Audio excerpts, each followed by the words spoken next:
Не можеме да зборуваме за европски вредности, ако не сме способни ниту да си го исчистиме дворот.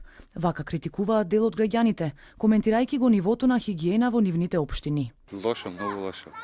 Катастрофа, што да коментирам.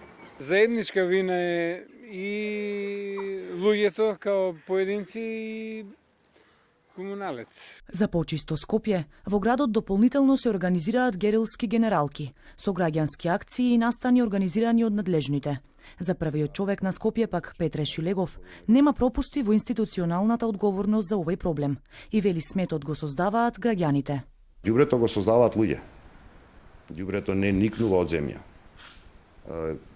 Јас заради тоа и веќе најавивме малку позасилен инспекцијски надзор и еден правен квалитет кој што очекувам наредната година дека ќе успееме да го добиеме во смисол на формирање на комунална полиција. За негување на еколошката свест пак, граѓаните велат потребни се и услови. Нема корпа нигде нема. Детето јадеше сладолед, каде што? Фрливме тука.